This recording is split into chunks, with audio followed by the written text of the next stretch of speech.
Assalamualaikum warahmatullahi wabarakatuh. Alhamdulillah rabbil alamin, wa bihi nasta'inuhu ala umri dunya waddin, wassalatu wassalam ala rasulihil amin wa ala alihi wa sahbihi wa man tabi'ahum bihsan ila yaumiddin, amma ba'd. Para pemirsa Umat TV yang berbahagia, hadis Nabi SAW senantiasa menuntun kita kepada hal yang membahagiakan kita dunia dan akhirat. Dan di antara hal yang penting yang diajarkan oleh Nabi SAW kepada umatnya adalah doa, yang merupakan silahul mukmin, merupakan senjata seorang mukmin. Doa yang merupakan kebutuhan seorang mukmin, karena seorang mukmin dan seorang manusia membutuhkan kepada Allah Subhanahu wa taala. Allah Subhanahu wa taala berfirman, "Ya ayyuhan nas antumul fuqara'u ilallah wallahu huwa al-ghaniyyu al-hamid." Wahai sekalian manusia, kalian fakir, sangat membutuhkan Allah, dan Allah Maha Kaya lagi Maha Terpuji. Begitu banyak hadis-hadis yang diajarkan oleh Nabi SAW tentang doa yang perlu diucapkan seorang hamba meminta kepada Allah Subhanahu wa taala.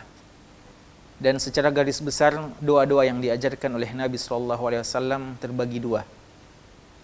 Ada doa yang merupakan permintaan seorang hamba untuk meminta manfaat kepada Allah, yang disebut dengan dijalbil manfaah.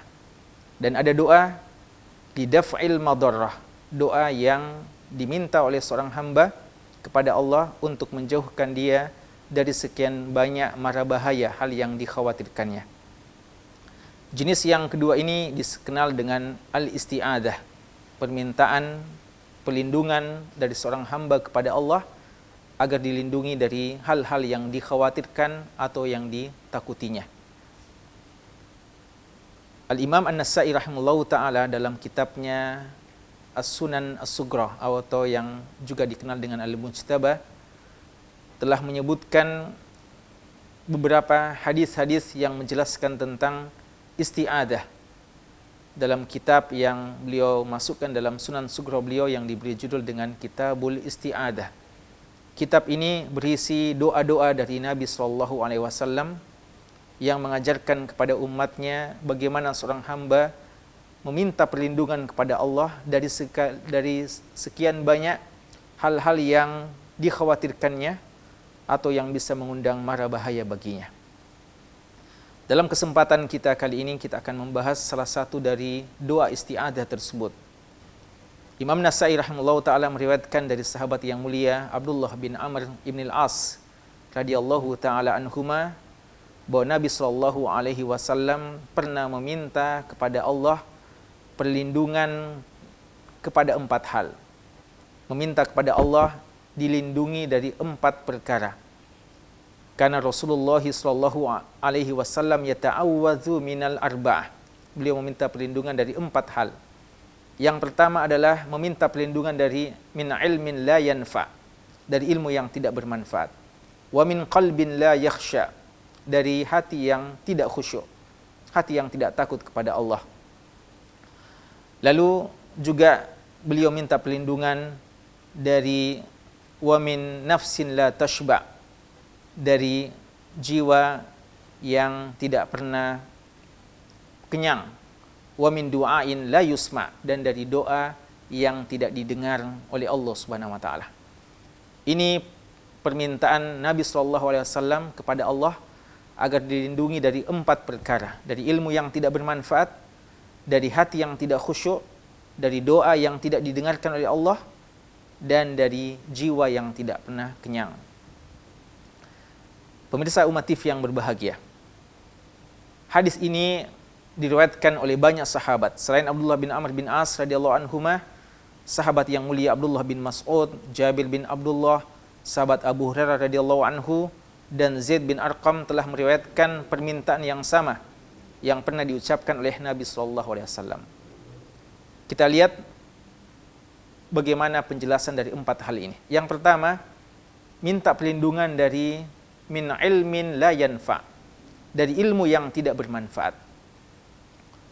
Hadis ini menjelaskan kepada kita bahwa tidak semua ilmu yang dituntut oleh manusia hari ini adalah ilmu yang bermanfaat. Ternyata ada ilmu yang tidak bermanfaat. Apa yang dimaksudkan dengan ilmu yang tidak bermanfaat? Di antaranya kata ulama kita, ilmu yang tidak bermanfaat adalah ilmu yang ketika kita mendalaminya, menghabiskan waktu untuk menuntutnya, tidak akan bisa memberikan manfaat sedikit pun kepada kita. Ilmu yang justru mungkin menjauhkan kita dari jalan agama Allah Subhanahu wa taala. Ilmu yang justru mendatangkan kepada kita kegelisahan, kebingungan. Apa contohnya? Ulama kita mencontohkan ilmu kalam. Ilmu kalam atau ilmu falsafah Yunaniyah. Ini ilmu yang sebenarnya tidak pernah dikenal oleh para salafus saleh. Al-Imam Malik rahimahullah ta'ala pernah mengatakan, "Lau kana al-kalamu ilman latakallama bihi as-sahaba wat-tabi'un." Seandainya ilmu kalam itu adalah ilmu yang bermanfaat, tentu para sahabat Nabi sallallahu alaihi wasallam dan para tabi'in adalah orang-orang yang pertama kali mempelajarinya. Tapi mereka tidak mempelajarinya sebagaimana mereka mempelajari ilmu syariat. Mereka mempelajari ilmu-ilmu yang bermanfaat lainnya. Walakinnahu dhalun wa yadullu ala dhalal.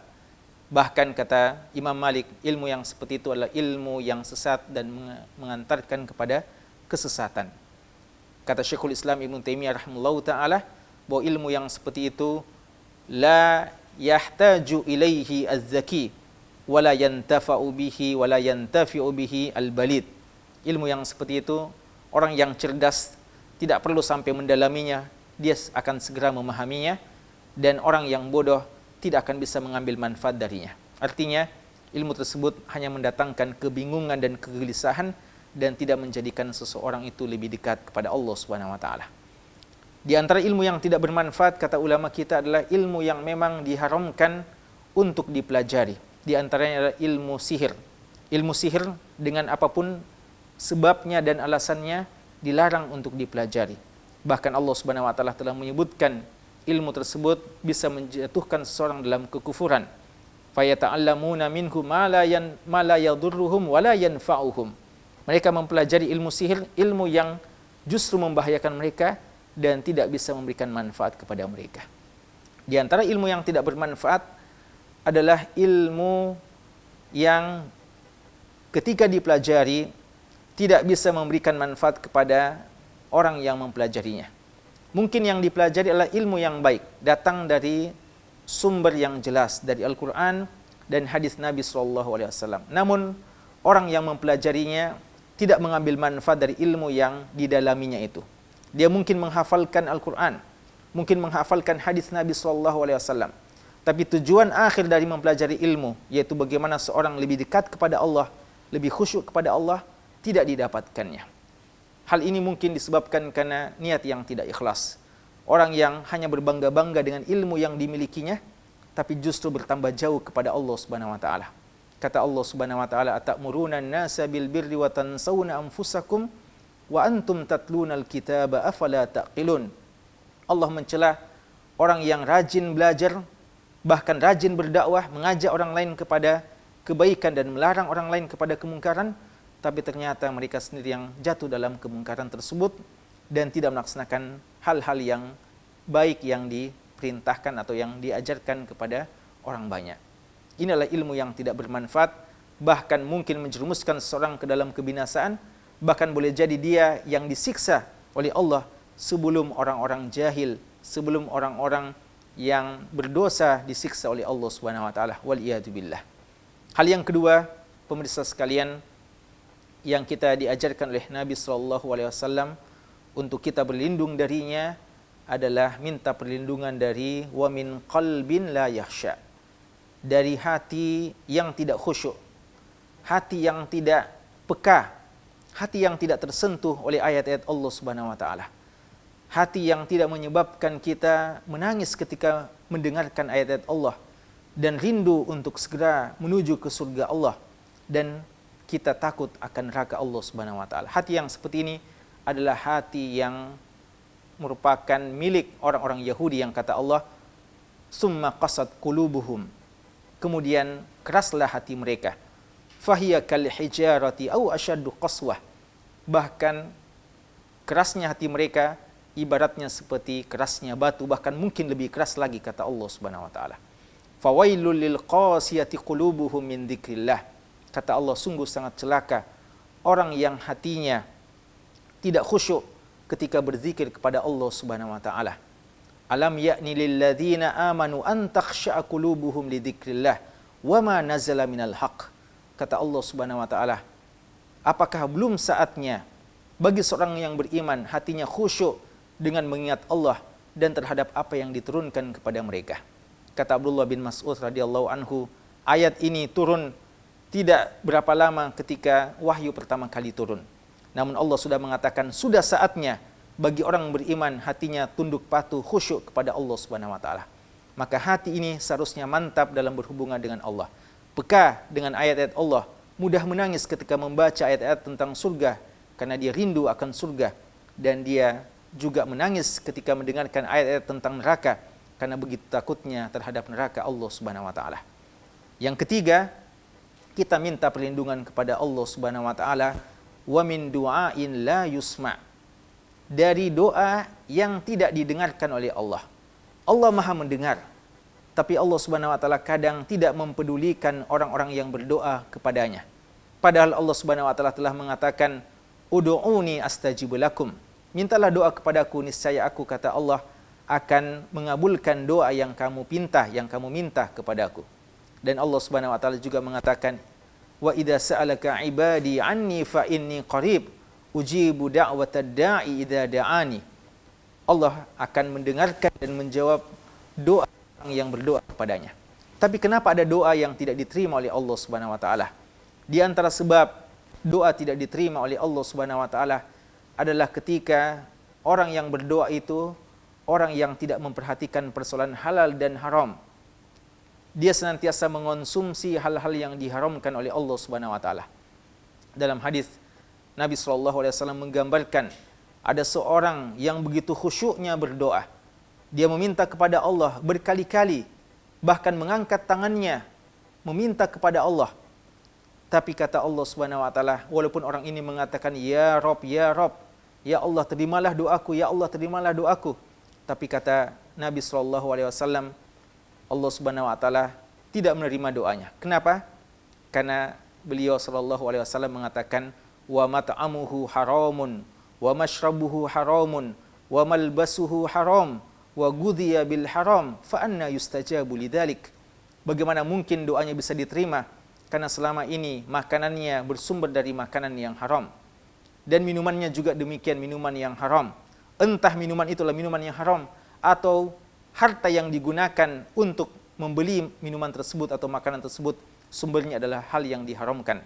Demikian juga pakaian yang dikenakannya, dan dia telah dikenyangkan dari sekian banyak hal-hal yang haram. Maka bagaimana mungkin orang seperti itu diterima doanya oleh Allah Subhanahu wa taala? Juga Nabi SAW mengajarkan bahwa di antara doa yang tidak diterima oleh Allah Subhanahu wa taala adalah doa yang diminta oleh seorang hamba, doa yang memutuskan tali silaturahim atau doa yang mengandung unsur dosa di dalamnya. Hadis riwayat Imam Muslim menjelaskan hal tersebut. La yazalul abdu yustajabu di da'watihi ma lam yad'u bi ismin au qati'ati rahim. Akan senantiasa diterima doa seorang hamba, kata Nabi SAW, selama hamba tersebut tidak meminta sesuatu yang berdosa, yang melanggar syariat, atau sesuatu yang mau memutuskan tali silaturahim. Maka jangan doa kita mengandung kedua unsur tadi. Juga di antara doa yang tidak diterima oleh Allah Subhanahu wa taala, kata Nabi SAW dalam riwayat Imam Bukhari dan Muslim, adalah ma lam ya'jal, selama hamba tersebut tidak tergesa-gesa. Apa maksud tidak tergesa-gesa? Orang tersebut mengatakan da'autu summa lam yustajab li. Saya sudah berdoa dan saya sudah berdoa, tapi kenapa belum dikabulkan? Seorang hamba ketika berdoa kepada Allah harus berprasangka baik bahwa pasti Allah akan mengabulkan, tapi kapan itu Allah akan mengabulkannya, kapan Allah melihat waktu yang tepat untuk itu. Dan Nabi SAW telah menggambarkan doa itu kadang kita akan dapatkan hasilnya sesuai dengan apa yang kita minta, dan kadang Allah Subhanahu wa taala tabungkan untuk kita, nanti di akhirat kita petik buahnya yang lebih baik dan yang lebih kekal. Atau mungkin Allah Subhanahu wa taala akan menggantikan untuk kita sesuatu yang lebih baik daripada apa yang kita minta.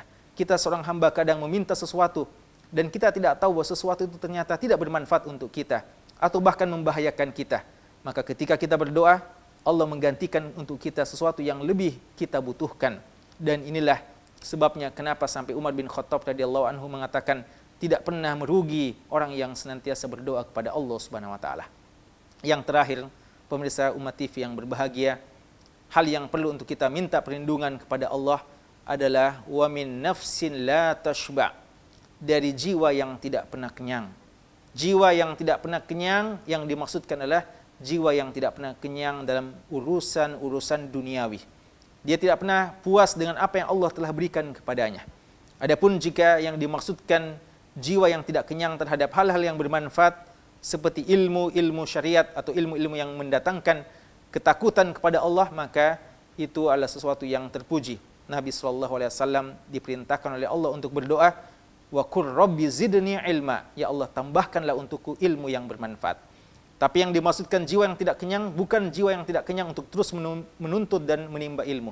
Tapi yang dimaksudkanlah jiwa yang tidak pernah kenyang dan tidak pernah puas terhadap dunia yang telah datang kepadanya.